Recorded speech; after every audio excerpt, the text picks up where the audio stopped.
Bonjour tout le monde, bienvenue sur ma chaîne YouTube. Aujourd'hui, je vous reviens avec une nouvelle vidéo et ça va être un Get Ready With Me. Wow, je n'en mets pas. Ça va être un Get Ready With Me avec plein de nouveaux produits. Dans le fond, je vais essayer un cache-cerne de Anastasia Beverly Hills. Je vais essayer un primer de Smashbox.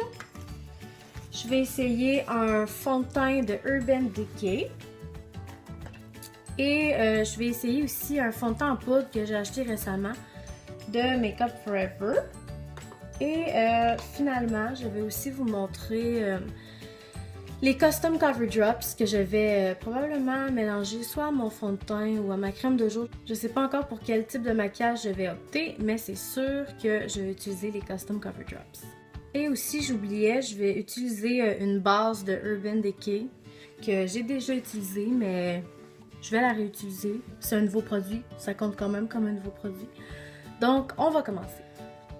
Alors, je vais tout de suite commencer avec le Pore Perfecting Complexion Primer Potion de Urban Decay. Dans le fond, c'est supposé réduire l'apparence des pores. Donc, je vais en mettre aux endroits où est-ce que j'ai des pores.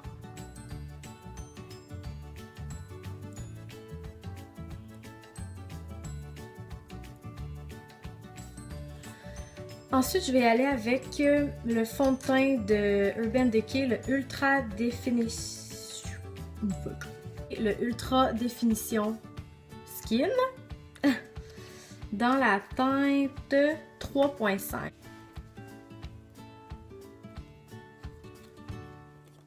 Donc, c'est vraiment un fond de teint ultra liquide. Je suis pas sûre que j'aime ça liquide comme ça, mais bon.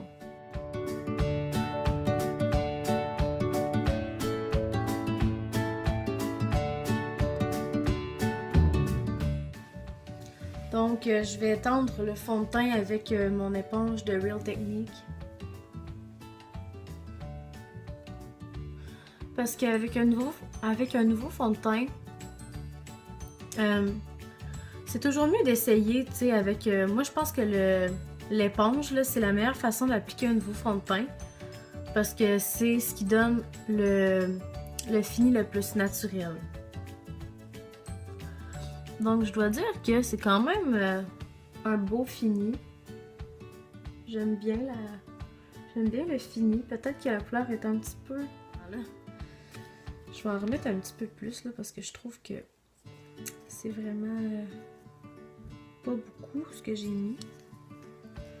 Alors, je vais mélanger le fond de teint que j'ai déjà mis avec une goutte, même pas, une demi-goutte des Custom Cover Drops.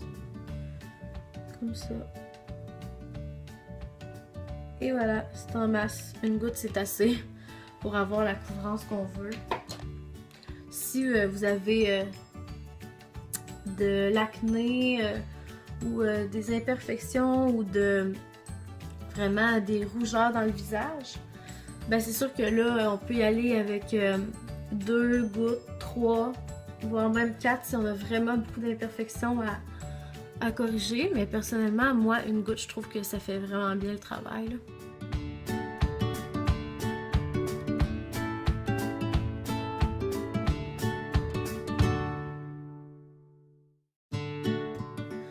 Ensuite, je vais y aller avec le concealer de Anastasia Beverly Hills dans la couleur 2.0 si je ne me trompe pas.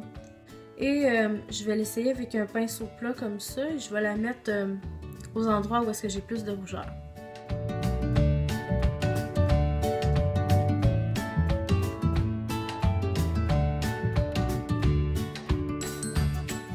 Donc j'aime bien le produit, mais je trouve que c'est peut-être une consistance un petit peu trop épaisse à mon goût. Moi, j'aime vraiment plus les correcteurs qui sont un petit peu plus crémeux et moins épais, parce que plus c'est épais, plus on a l'air d'être beaucoup maquillé. Donc, je peux pas dire que c'est ce que je préfère. En dessous de mes yeux, je vais maintenant y aller avec le cache-cerne de NARS, le Radiant Creamy Concealer. Et moi, c'est dans la teinte Vanilla.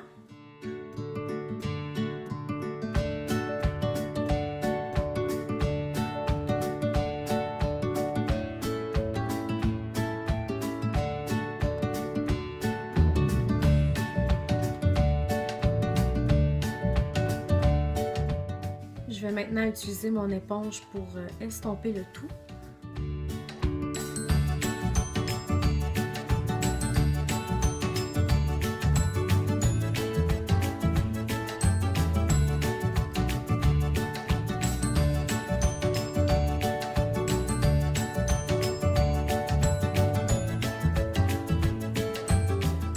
Donc, la raison pour laquelle je vais mettre du cache-cerne sur ma paupière, c'est vraiment pour unifier la couleur de ma paupière. Parce que dans le fond, la couleur de ma paupière est toujours plus foncée que le dessous de mes yeux. Là, parce qu'à cause des veines et tout. Là. Donc, c'est pour ça que je vais appliquer mon cache-cerne par-dessus ma paupière également. C'est vraiment pour enlever les veines et l'hyperpigmentation que j'ai sur les paupières. Je vais aller avec ma poudre translucide de Laura Mercier en dessous de mes yeux afin de fixer le tout.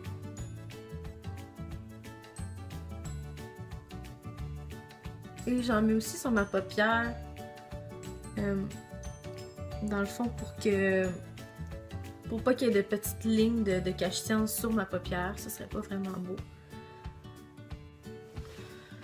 Personnellement, j'aime vraiment ça quand le dessous des yeux est vraiment illuminé. Donc c'est pour ça que j'ai acheté la poudre de Make Up For Ever, la Pro Finish.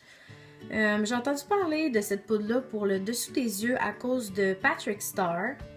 C'est un gars que j'écoute qui se maquille, qui est super bon. Et il met tout le temps cette poudre-là en dessous de ses yeux pour illuminer. Et je trouve tellement que ça fait un bel effet.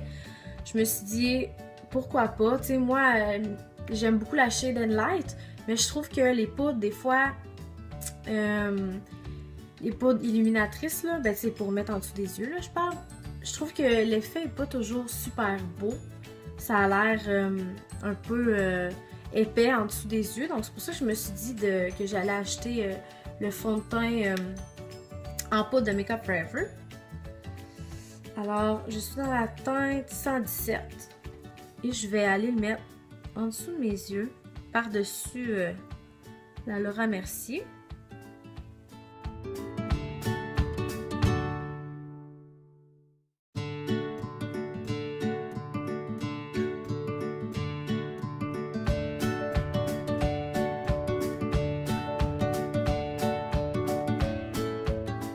Ensuite, je vais faire un petit peu de contour avec ma palette Shade and Light de Kat Von D. Ma palette que j'adore. Et maintenant, je suis rendue avec un trou dans cette couleur-là et dans celle-là. Ça démontre à quel point je suis fan de ces deux couleurs-là. Mais aujourd'hui, je vais plutôt y aller avec la couleur du milieu ici pour mon contour. Donc, il suffit seulement d'appuyer une petite affaire. Puis après ça, de taper l'excès. Et c'est suffisant pour les deux joues, là, selon moi.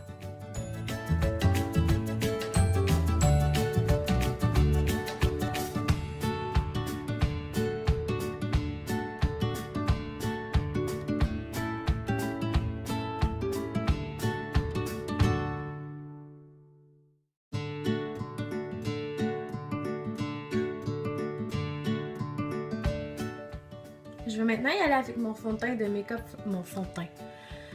Je vais maintenant y aller avec mon bronzer de Make Up For Ever dans la teinte... Oh my god, la teinte est partie. On voit plus. Mais d'après moi, c'est 30. Je suis pas mal sûre que c'est 30. Ça fait presque un an que j'ai ce bronzer-là et j'ai toujours pas atteint le fond. Et la texture de ce fond de teint-là est tellement incroyable. C'est vraiment pas poudreux du tout, c'est comme un gel presque. Un gel, mais quand tu le mets dans ton visage, c'est comme une poudre. Désolée pour celles qui aiment le Too Faced Chocolate Soleil, comme que tous les anglophones disent. Mais moi, je suis vraiment Team Pro Bronze Fusion.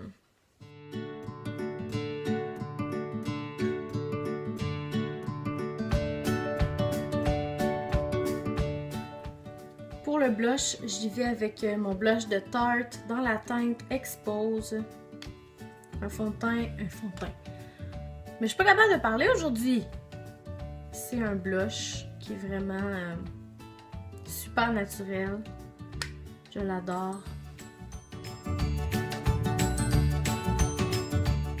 Mais je vais estomper le tout avec un gros pinceau.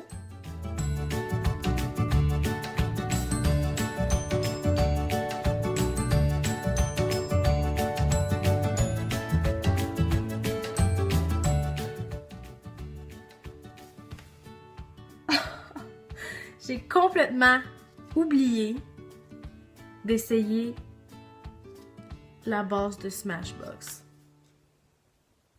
Félicitations.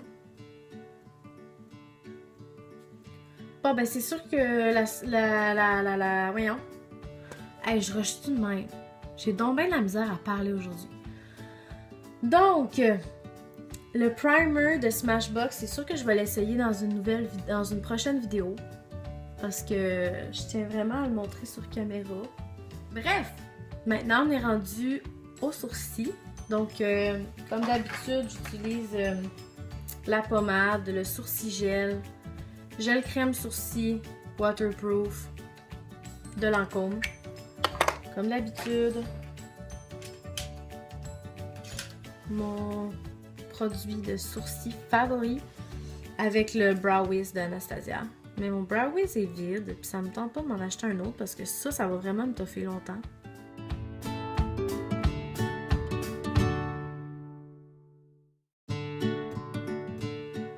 Je vais estomper un peu mes sourcils avec une petite brosse, là.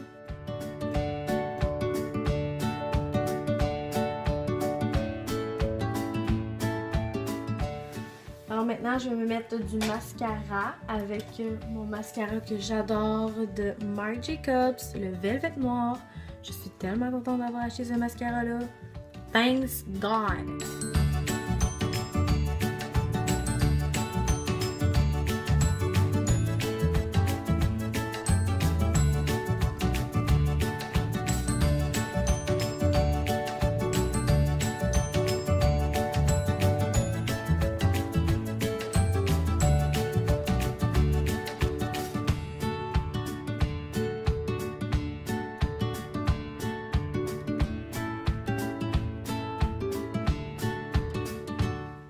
Dernière étape, et c'est le highlight. Le highlight que je vais utiliser, c'est de Hourglass et c'est dans la teinte Luminous Light. Classique, j'utilise toujours ce highlight-là parce que je le trouve vraiment naturel puis j'adore le fini qu'il donne.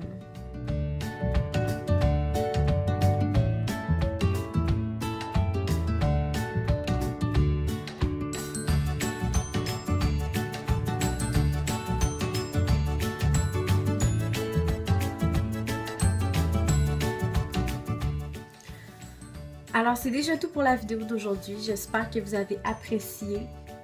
Alors, pour faire un petit retour sur les produits que j'ai utilisés, je dois dire que le fond de teint de Urban Decay, là, il est quand même joli. Là. Il donne quand même un beau fini.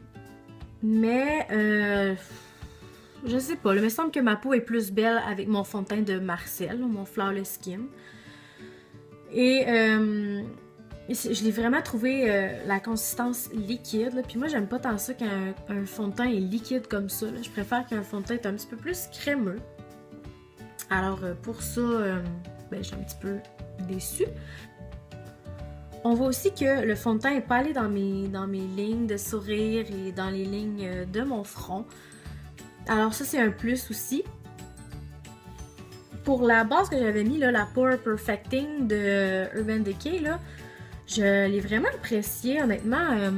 C'est sûr que on voit encore un peu mes pores, par exemple, là, mais ma peau est vraiment plus lisse. Puis mon fond de teint s'est vraiment bien appliqué tout de suite après que j'ai mis la base. Là. Mais je crois que je préfère un petit peu plus ma base de Makeup Forever, là, le Smoothing Primer. Parce qu'avec cette base-là, on voit vraiment pas les pores du tout, là. Ensuite, pour le correcteur de Anastasia, je dois dire que oui, je l'aime bien. Il a bien caché mes imperfections. Puis le fini a l'air quand même naturel, donc ouais, je l'aime bien. Je suis vraiment déçue d'avoir oublié d'utiliser la base de Smashbox. Mais dès que je vais l'utiliser, c'est sûr que je vais vous garder au courant et je vais probablement me filmer lorsque je vais l'essayer. Alors, merci beaucoup d'avoir écouté ma vidéo. J'espère que ça vous a plu et on se voit dans une prochaine vidéo.